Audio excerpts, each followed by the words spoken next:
Welcome back, ladies and gentlemen. We're back at the conference NordEd 2021 at Martynas Mažvydas National Library of Lithuania. We continue our talk on vocational training, and we're going to try and address the challenges that we have here in Lithuania. Let me start with Agnė Kudarauskienė, who has been in the Education Center for over 10 years. She's a quality expert, a teacher, and she represents the interest in industry. In 2018, she gained the doctorate, a PhD in ecological sciences. And, Giedrė Beleckienė now is the Deputy Minister of Education, Science and Sports.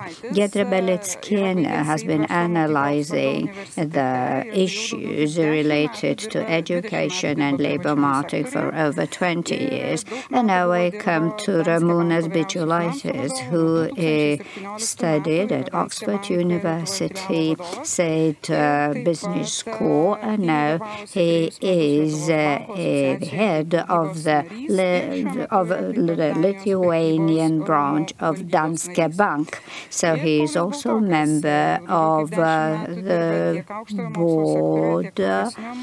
And finally, I come to Paulius Baltokas, who has been with higher education and a vet with over 10 years. He also is interested in changes in vet. And since 2019, he has been actively working for the President of the Republic of Lithuania, because he is advisor to the President for Education, Science and Culture. So, of course, I get back to what we're going to deal with. That is challenges in that sector.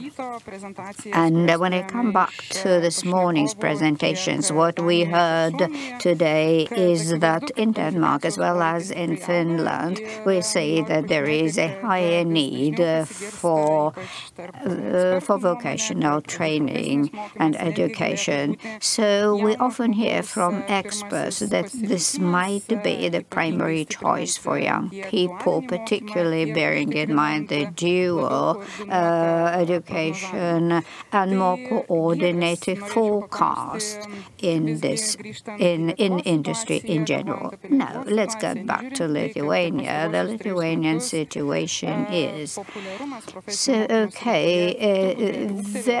so let's say that prevalence is higher now. Let's say over 3 years it increased by 10%, but this is definitely not the primary choice in Lithuania. So how do you see it? What challenges of that in Lithuania? Now, Giedrė, I want to ask you, maybe there is a recipe what we can do to make sure that that becomes the priority choice and primary choice for our young people.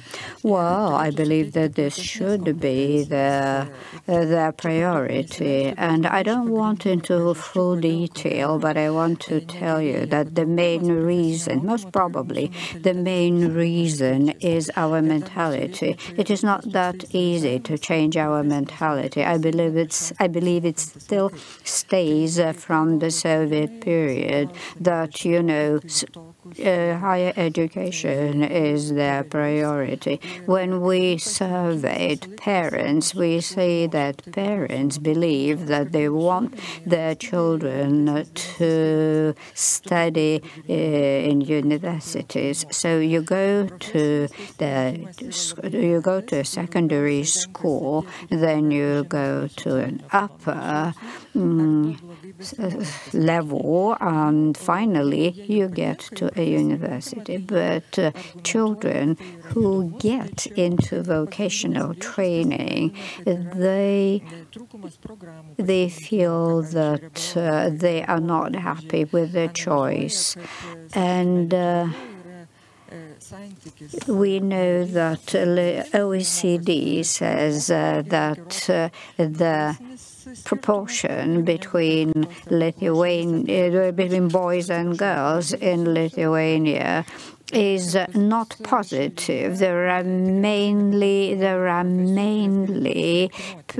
vocations or trades that are for boys, not for girls, and there are only a few for girls.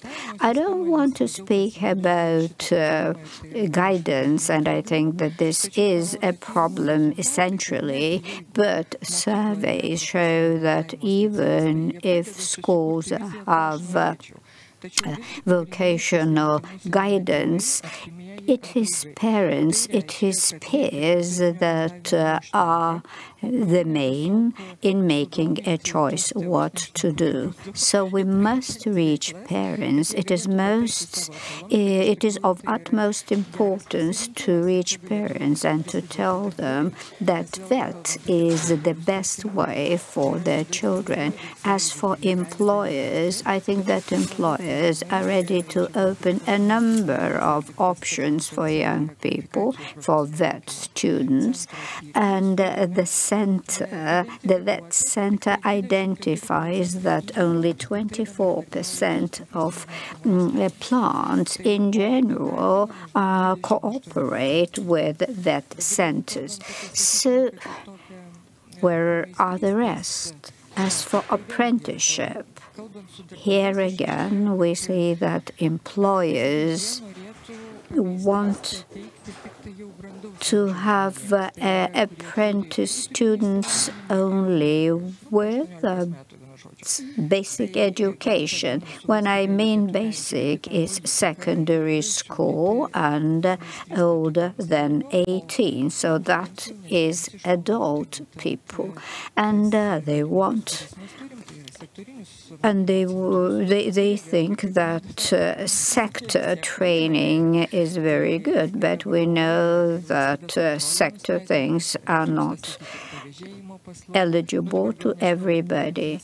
OECD emphasizes the importance of taking young people, pupils from villages, from remote places to centers, and because commuting is a problem in rural areas. So apprenticeship is a good option if it is attractive to both sides, to students and to schools. So anyways, only 1.5 companies have more than 250 people, particularly in those smaller settlements and rural areas. Others have very few. So, it is not easy to find a possibility for apprenticeship there. So I believe that we have to have a vet system that would cover all levels of students, as well as it is important to engage parents. And sometimes there are children or there are students that drop out, and then it is important to make sure that whatever level of education they have in schools, this must be the basis for them to continue on that level. So it is developing competences and skills that is important. So I think children find things interesting, attractive, if they see the performance. Ramūnas, now a question to you. In Lithuania, for about 10 years, a human resources monitoring instrument has been developed. It was aimed to find out what professions qualifications we need now, what trades will be necessary in 7 years. And still, employers continue complaining that necessary competencies are not prepared, so skills that are trained are not adequate to the labor market. So why do you think employers complain? You are a representative of a private sector. So do you think there is a possibility to engage employers into the process so that the culture changes? And we know that the private sector is of the opinion that the appropriate skills are not required, are not prepared. Thank you for the question. I think there are quite a few challenges, and you mentioned some of them. Giedrė has mentioned one of them, meaning inadequate contact for apprenticeship between the employer and the VT school. I think that employers, of course, they are interested in cooperating with the educational institutions of that, but it's formal, and it's only trying to comply with something that's written within the VET program without thinking wider and deeper about the potential benefits for the employer. I was a social partner with one of the VET schools, and I know that this cooperation is formal, meaning our involvement as social partners. When the program had to be approved, then we were asked to come and to stand in front of the camera, and that's it. I think that there are many employers who would be more than willing to be involved into developing further VET programs, because this partnership between the partners and the educational institutions is one of the problems. There is another additional problem, an inadequate cooperation, and there is no coordination or no coordinator, and we should have this perfect triangle. The VET, let's say, school and the employer and the government, and it could be the driving force. And just the absence of coordinator, I think that's the problem. The coordinator should be the link or liaison, let's say, person between the employer and the school. On the other hand, incentives and motivation should be increased to promote this mechanism of a triangle or tandem, whatever you call it.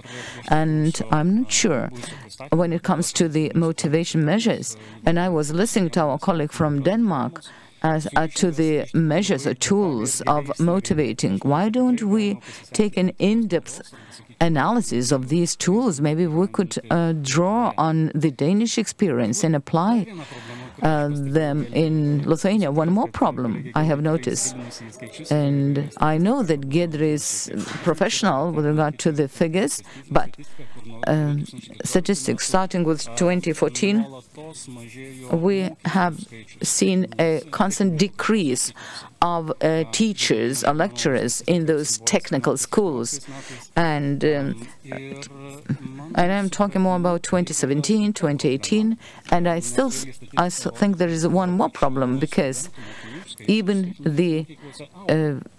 on the other hand, the number of students admitted to VET schools has been increasing.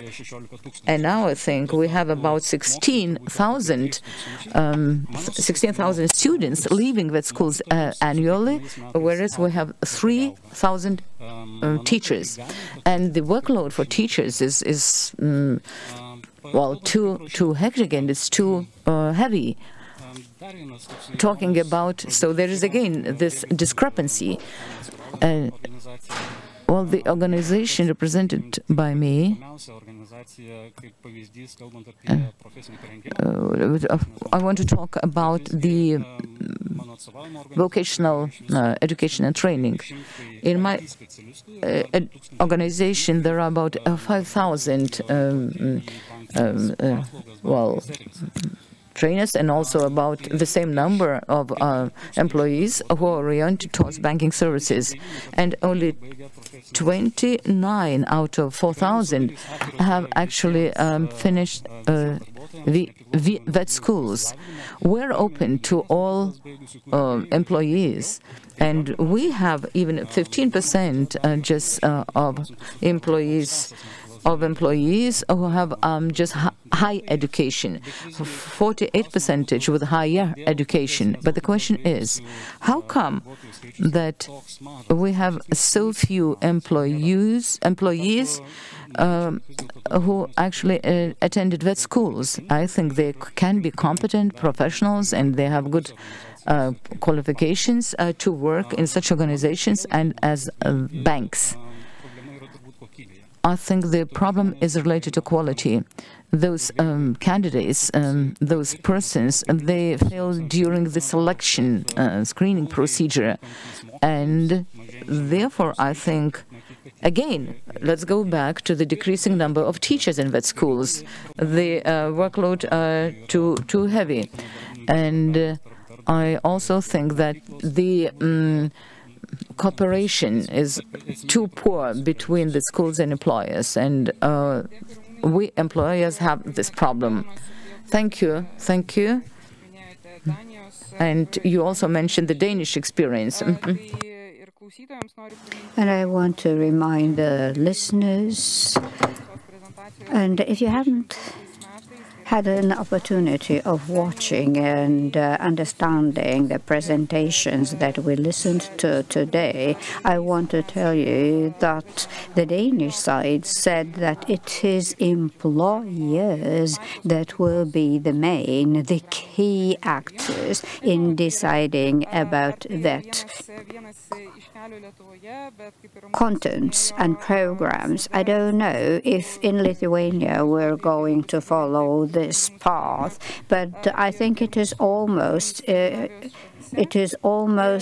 certain that we must take on board the experience of our neighbors and our partners. And I know that there are many actors who take part in decision making. And of course, there are actors who are very important in making decisions. My introduction leads me to two people, to Agnė and Paulius. Most probably, when you know that a study on higher vocational education and training in the EU was heard at the European Parliament, and it was stated that in that area that is very important because that is more flexible.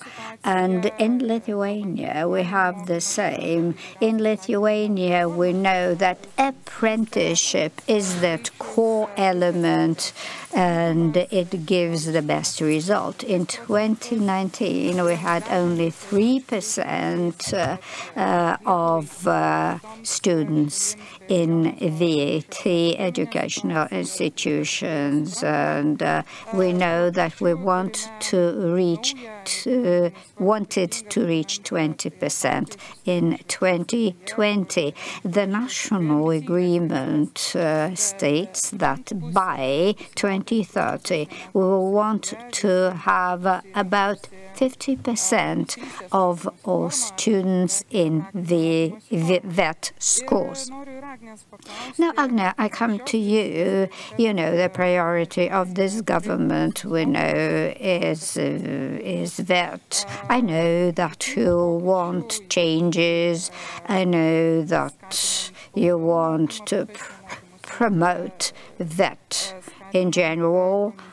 apprenticeship included. You are very keen on developing that system and making it to just more attractive. So, now you still have 3 years ahead of you till the term ends. So do you think that some key decisions can be reached? Let's say if you start and make a good start, in 10 years we can have a good result, and there will be more students choosing apprenticeship. Yes, you're right. We want to bring that curricula as close as possible to the Lithuanian labor market. And the national agreement, that is, the agreement between the parties, stipulates a very important and a very ambitious goal. It is targeted at that. Maybe I will provoke a discussion by saying that we're not so very certain about what work-based learning is. Work-based learning covers apprenticeship. It covers work as a form of practicing and exercising. So work-based learning sometimes may even cover voluntary work. So before solving the problem and addressing it, we have to decide what we mean by work-based learning. As for us, as for specificity that we want to address, is clear from our discussions with employers. Employers are not very much involved. Only 3% of students choose apprenticeship, and we lag behind such countries as Germany, for example, or Austria. So I think that this is related to certain culture. Giedrė and Ramūnas, they both say that if we don't have the necessary mentality, if we don't engage employers, we will never have the result. We don't know which model is the best. We know that we use such measures that were subsidized by the government. And whenever it is a subsidized activity, apprenticeship works. But as soon as the government is only an investment, which means that after the funding comes to an end, the labor market makes use of the graduates. So, of course, we understand that there is a huge shortage of skilled labor in our labor market. Yeah, of course, we can have citizens of third countries, but do we want it? Maybe we want to train our young people and supply them to the labor market. So first and foremost, it is deciding on what we mean by certain things, and then we will continue deciding what needs to be done. So 42 vet centers are very good sites and venues of realistic work environments, and I think that those vet centers were meant from the very start to be places where young people can practice, because they know what their working environment will be when they are realistically employed. Now, supplying transport for such people to the centers is very important. This is already happening because sector centers are not used to the full. Another important item is that we need stronger partnership between vet schools, vet centers, and employers. We have meetings with employers, particularly those who employ bigger numbers of workers. We must know their realities and their needs and wishes. So everything must be open so that both sides know about the needs. So the practical side of training and work-based learning is the concept that is now taken on board internationally, but there are no criteria that decides whether this particular thing is work-based learning and this certain thing is not. So again, let me get back to the very beginning. We must, first and foremost, define work-based learning in Lithuania, then we will know what vet schools and centers must do. And then, so let's start with the concept. Well, I understand that the quality is very important. The quality of vet school services. Sometimes there are challenges in employment because, some choose more general education. Some are more interested in practical things. So I'm sure that you talk to employers and you know their needs. Well, Paulius, I know that you are very actively involved in vet. You are a practical person, but now you are advisor to the President of the Republic of Lithuania. So now you have a broader view. So what decisions might be taken? What do we lack in the area of vet schools? What about partnerships between employers and the government and governmental institutions, and somewhere in the middle we have vet schools? Well, Saula, thank you for the question. I think that all those that have spoken today understand one thing. Vet doesn't work all by itself. It is a service provided to a labor market. When we speak about our labor market, about our economy, and when we speak about innovation, green, digital, women transformation, of course. And I think that vet is something that we can use as an instrument, as a tool for the future. In our engineering curricula, we see that there are many people who want to study, but the question is, what do we do then with the industrial level, those that need manual labor, automated labor? So if we want to create jobs that are IT sector people, robotics, for example, then we must have the necessary curricula in that schools. And here comes the quality.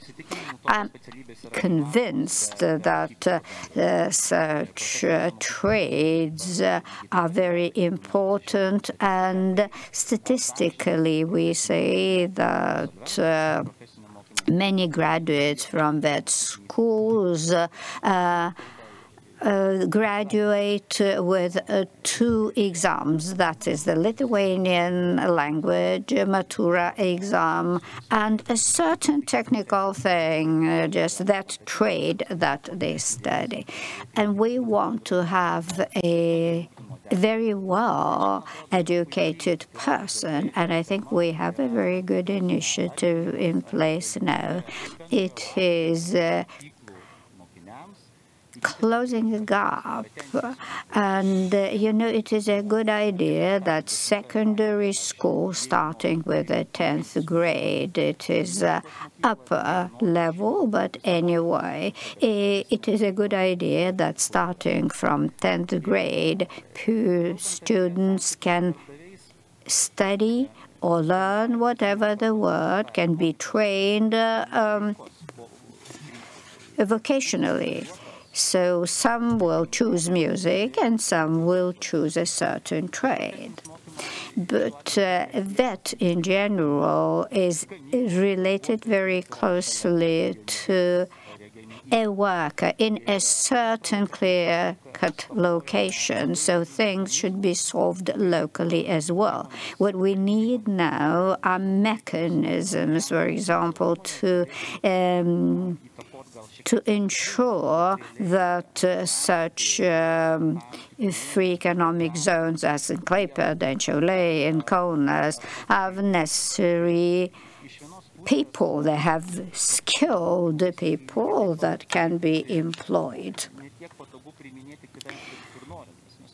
So guidance is important here because, for example, if I am a vet school, fine, I will say that I am going to prepare hairdressers and then young people will come, but they will not get employed. But we need mechanical, let's say mechanical works people. So we have to encourage people, encourage vet schools to go hand in hand with the necessity and the demand that the labor market of Lithuania has.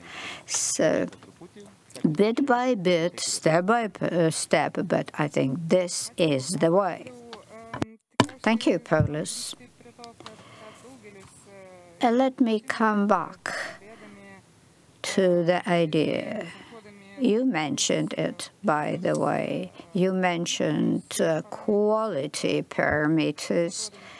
You stressed, Giedrė particularly stressed the necessity of engaging parents, particularly about the first choice that young people make.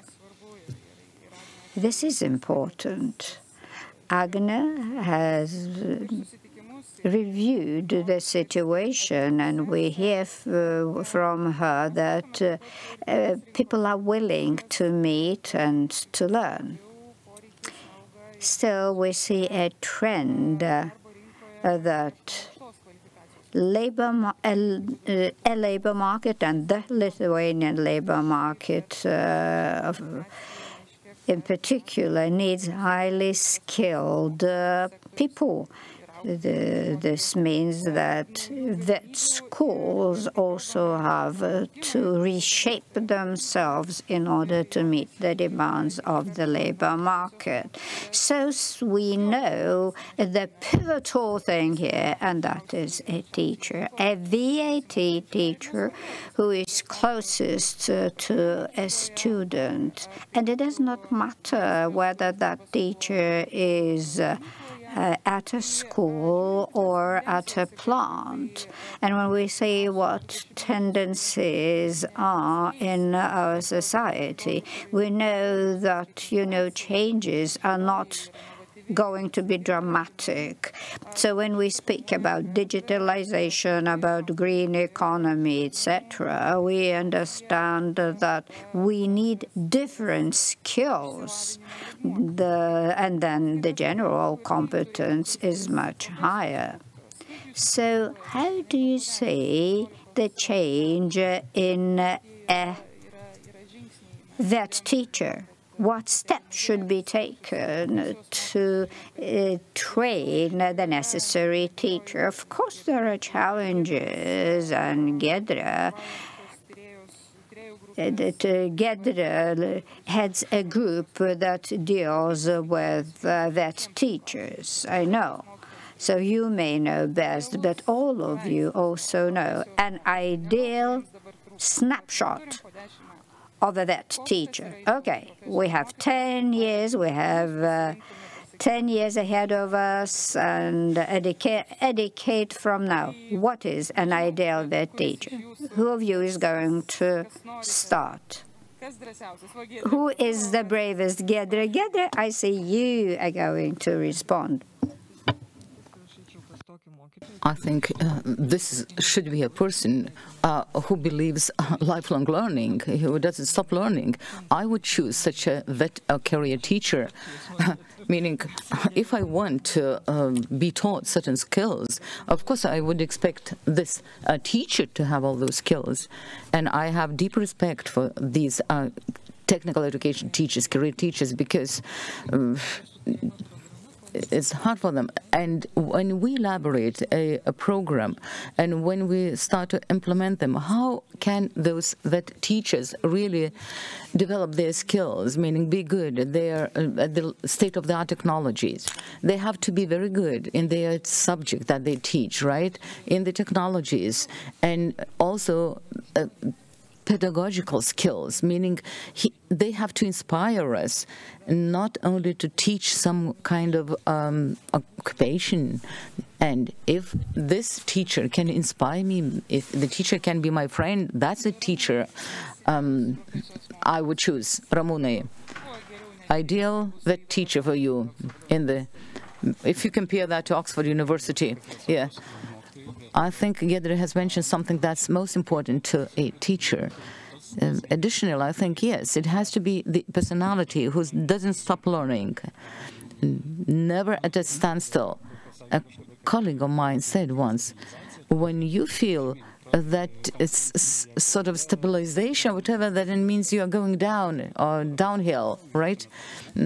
Not competitive. So same applies to teachers. I think the vet teachers should be professional enough to develop this younger generation with proper skills and competences, qualifications for the labor market. Also, the teachers, such a teacher should have good contacts with the business community, and I think he or she can take up all those innovations from the community of business. We are talking about Industry 5.0, so meaning that there are companies in Lithuania who have introduced most innovative state-of-the-art technology, and the teachers cannot sort of fall behind. They have to keep abreast with all those technologies. So I think, yes, these contacts with the business community should be very good. And we are here today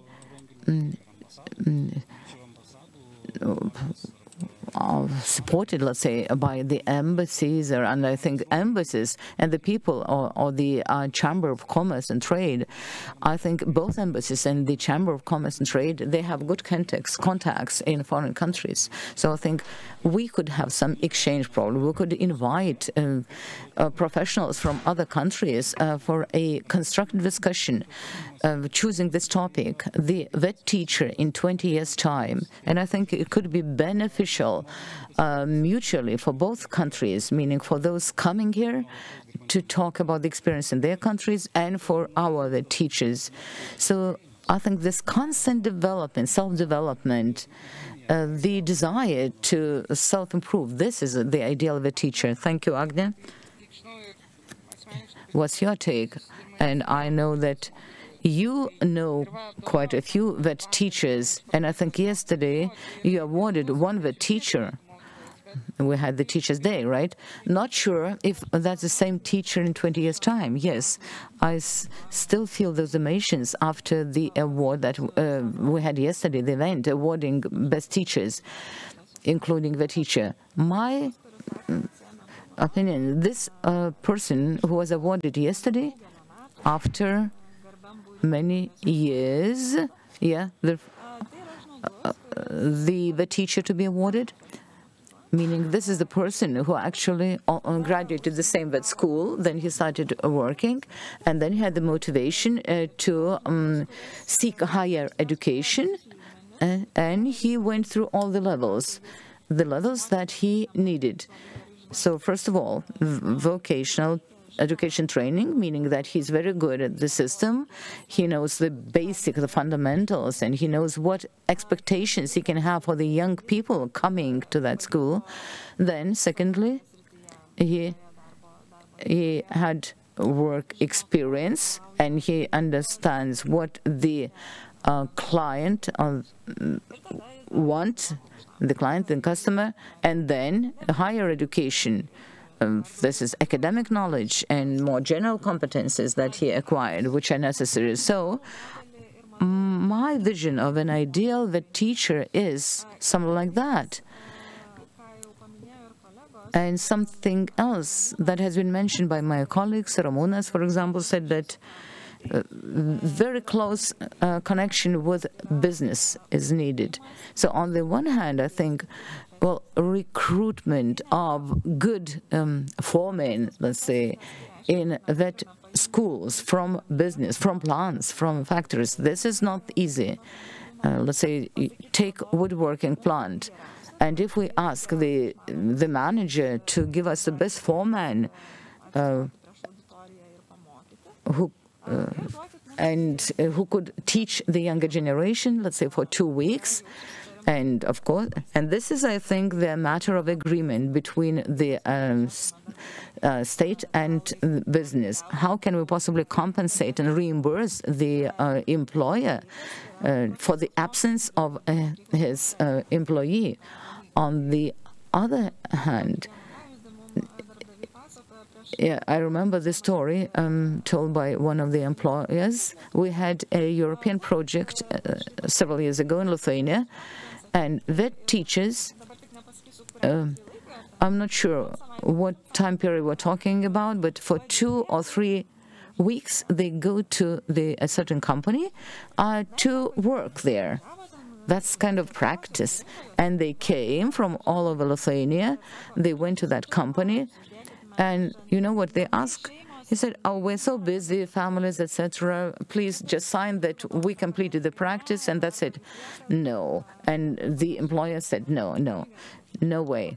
So, all right, they stayed. And you know what happened eventually? Those vet teachers who were supposed, to complete this training, they were so satisfied, so happy, that actually they kept calling this employer, asking, and even the other vet teachers asked this employer to accept them for practice, the so-called internship, because I think this is very, very important. Doesn't matter which sector we're talking about. This is invaluable experience, and the experience which they can actually hand over to the younger generation. So I think we have to think of this kind of reciprocal cooperation, and I'm quite sure, at least I hope, that we will be good at reinforcing that in order to strengthen and to improve the competence of the teachers. And yes, somebody mentioned the revolution, Industrial Revolution 5.0. I'm not sure whether Industrial Revolution 4.0 has been completed. But yes, we have to improve the level, let's say, the competencies of the teachers. And of course, to do that, we have to make sure that more students are motivated to choose vet training. And we have professional programs, professional standards. But in order to match the needs of the labor market. But of course, you can have the state-of-the-art training facility or center. But I think the core is the teacher, and because if we don't have competent teachers, then we'll fail. Yes, Paulo, what's your vision of the ideal of a teacher? it's probably difficult to imagine another, well, something else to what has been said. I think it's the person who constantly challenges everything, right? Let's say industrial processes, etc. A person who has a sparkle in the eyes, and I think the person who was awarded yesterday, fantastic, yes. And why don't we invite teachers like that to our discussions? Well, full of curiosity and, of course, reimbursement. Or, yes, this is very important. The person has to be rewarded for the competencies, because only if we have a desire, wishes, that's not enough. Financial reimbursement. Thank you. Oh, yes, Agnė has talked about the pathways to train the teachers. Now, Giedrė, question to you. Again, question related to the teacher. So we should train the teachers as we train the other subject teachers for general education schools, or would you say that the teacher should be trained a different way, some different pathway, meaning that some practical training more? Based on your experience, based on the experience you gained elsewhere in other countries, you and as an expert, how do you see this pathway to train the teachers? How should the universities start training the teachers, or maybe it's via the practical work, various internships, they work for some period of time and they become teachers? Well, based on the experience gained in other countries and Lithuanian experience, something Agnė was talking about is the best option, because in those countries where the teachers were trained in higher education, meaning the theory that if you have higher education, you can give more to other persons. But if that person doesn't have the experience of practical work, if he is not professional, if he doesn't understand this practical just elements, he will never be able to train a younger generation with the competences needed for the labor market. We have different models in different countries. Let's say, yes, those theoreticians, let's say, they can teach theory, and practitioners who can teach practice. And also, as Agnė said, it would be good to invite people like foremen from the plants, from the factories to teach. Yes, I do approve of this pathway.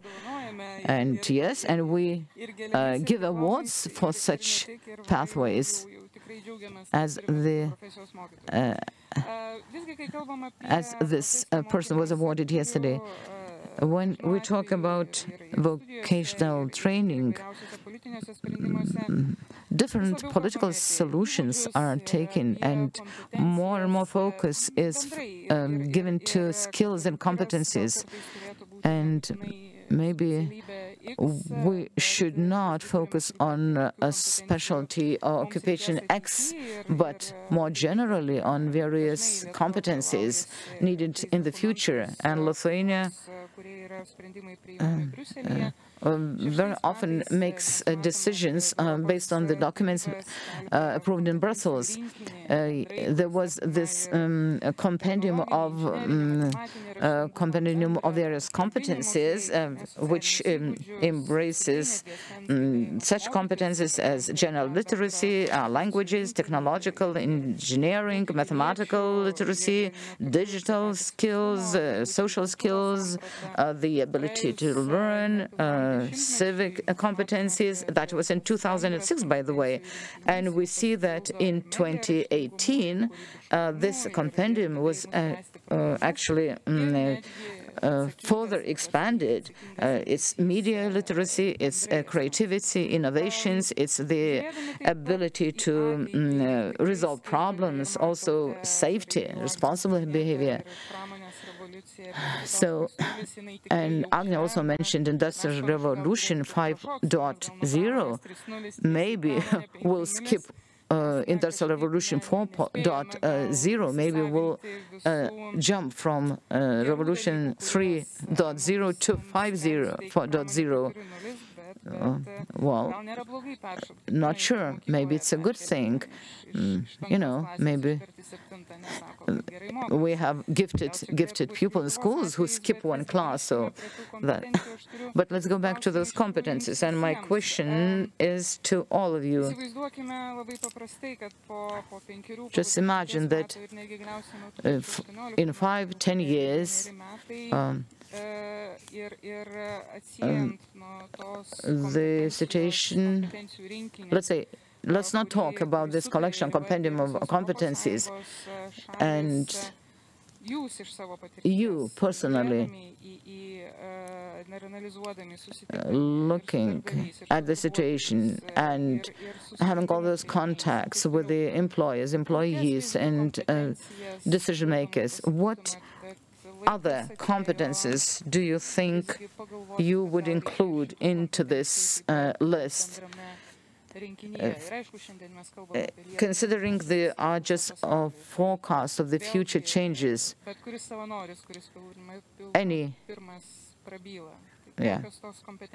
the question goes to all of you. So which competences should be still included?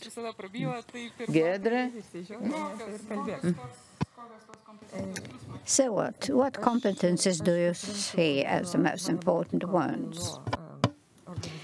The ILO published the paper in 2021, and it lists the competencies that will be most important in the 21st century.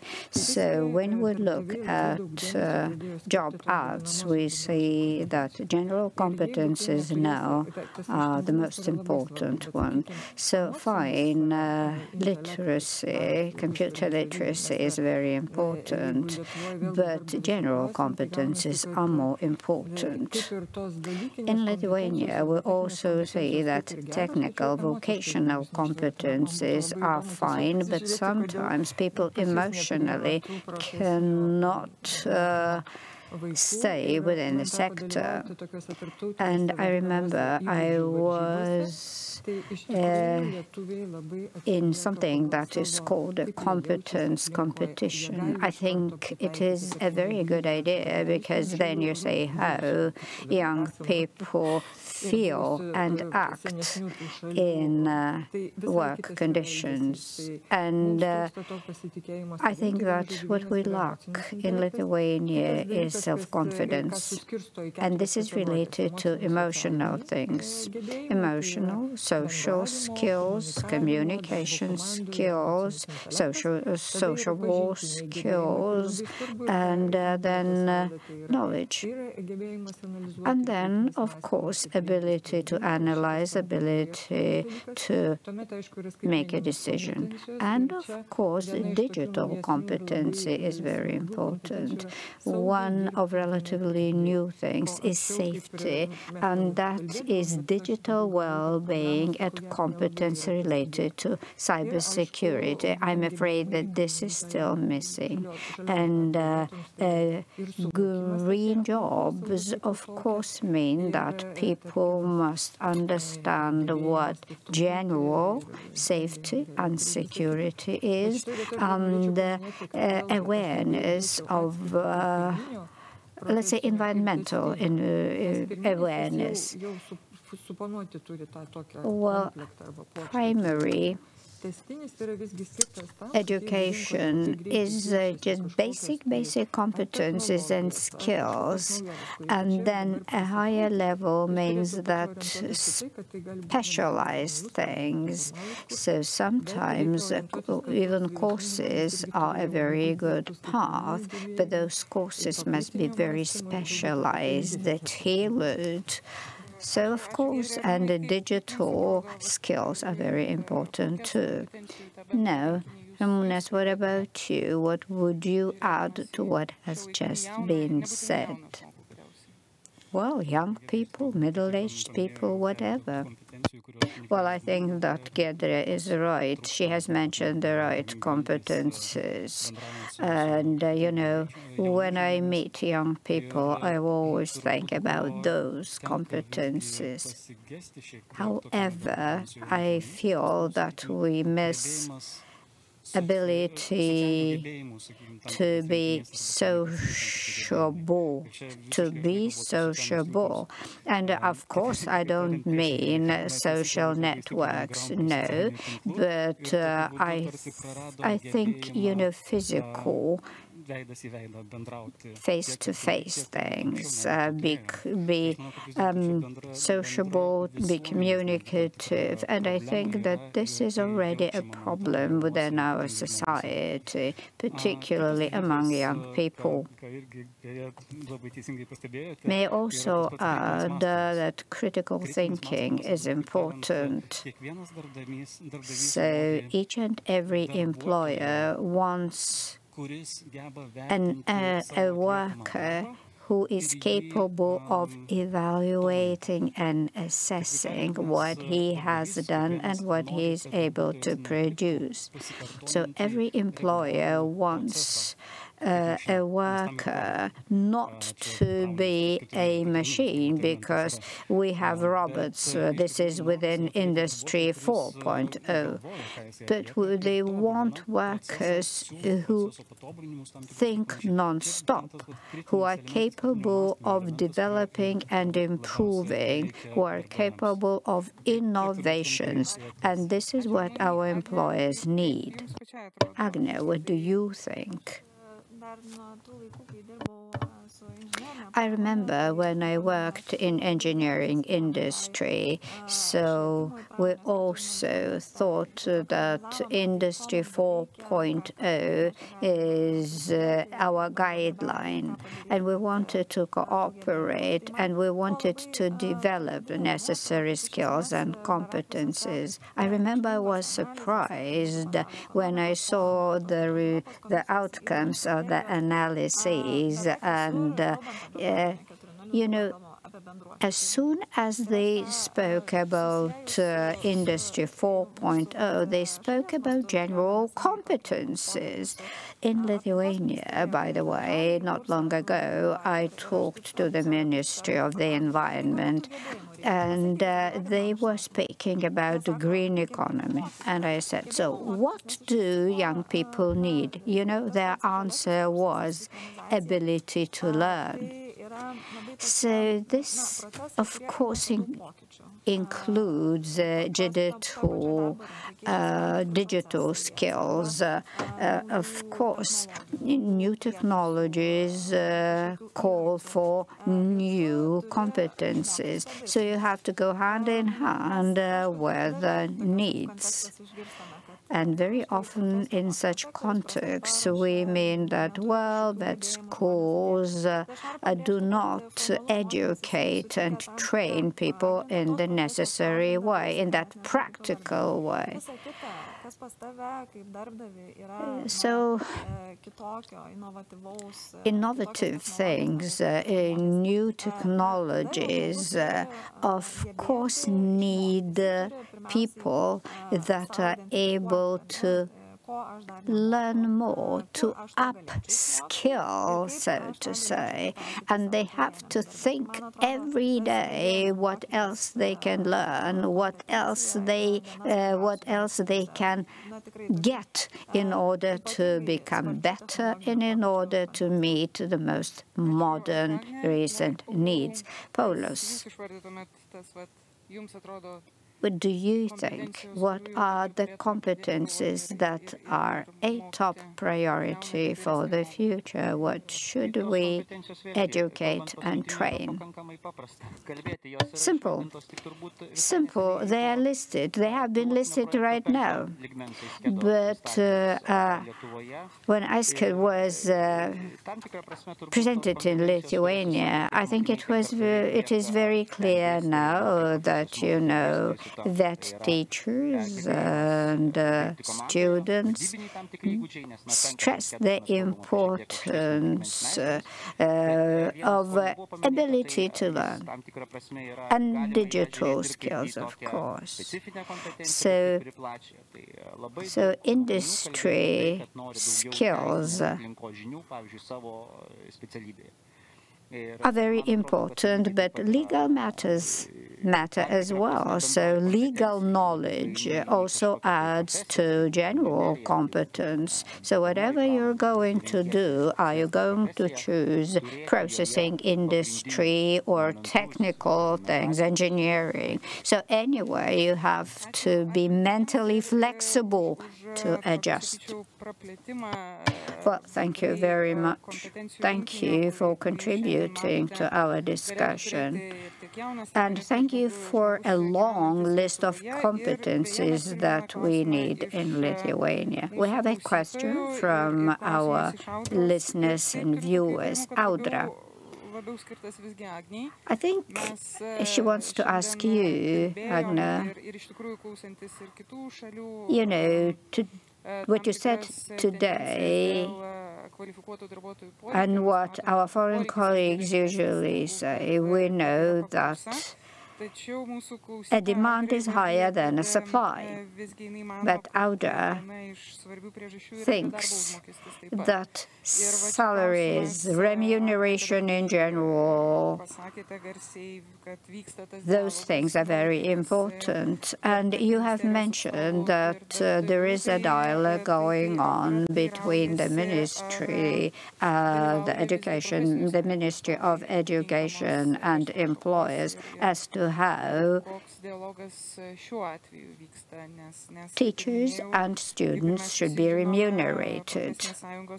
We know that trade unions in Lithuania are very active, and of course protection of interests, particularly financial interests, is one of their core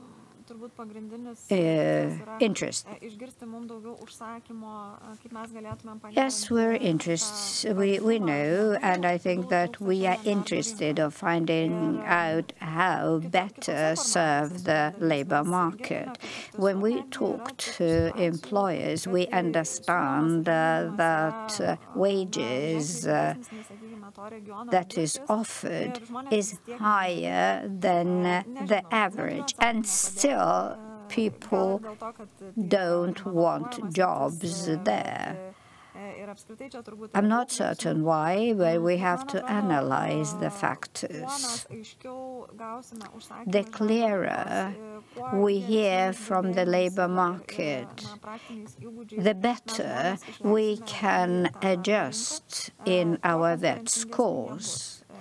And the most competitive the graduates will be. And of course, we want our graduates to be employed and to get adequate wages. And for example, welders, they are in high demand, particularly in certain regions where there is a lot of construction, where there are big plants. And my impression is, as Ramūnas has mentioned, people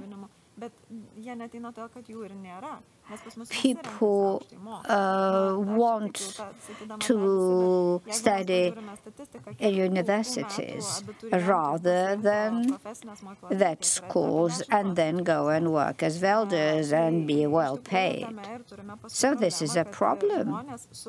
This is a gap in mentality. So sometimes there are people with higher education that absolutely have to oblige to work as welders. This is not right. This is totally wrong. And that's why we speak and think about vet being the primary choice for young people.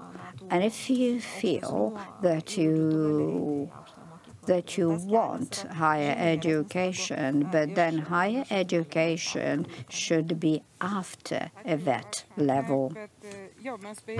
Thank you, Agnė. Thank you. We often hear, and sometimes we hear even critical remarks from higher schools that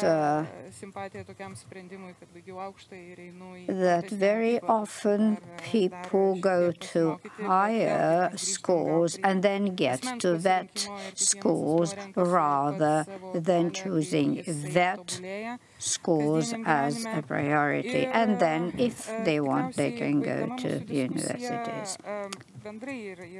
To conclude, I want to say that you have all spoken about the necessary decisions, and those decisions need to be taken to make sure that that sector changes. Our general education policy should change as well. But now I want to ask you to think of one sentence.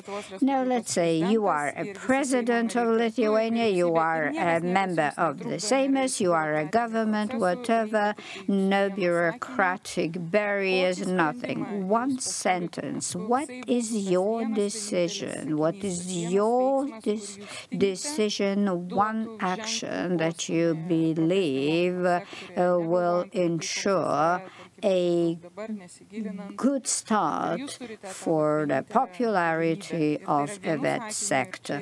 One sentence, please.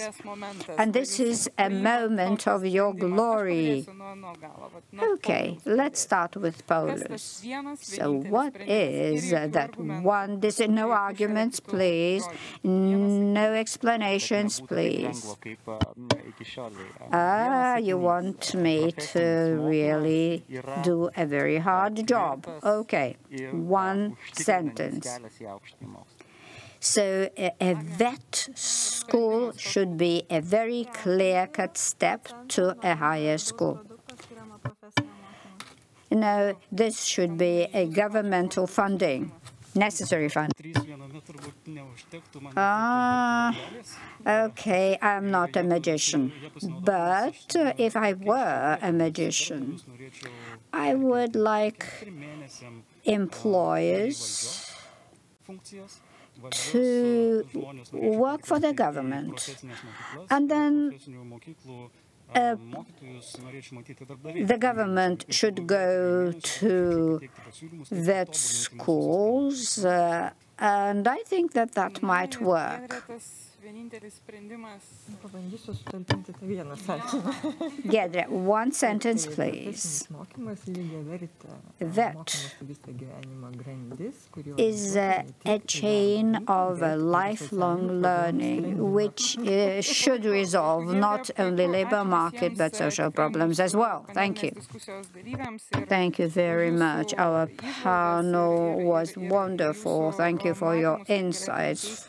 Thank you for your ideas of how we can improve that sector. And now I think we're going to have a very nice lunch break. So I'm looking forward to seeing you again at 1 p.m. And we will continue our talk on lifelong learning.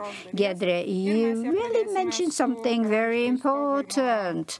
And now we want to listen to Stockholm Royal Symphony Orchestra. So this is now a bit of culture. And then we'll see each other again.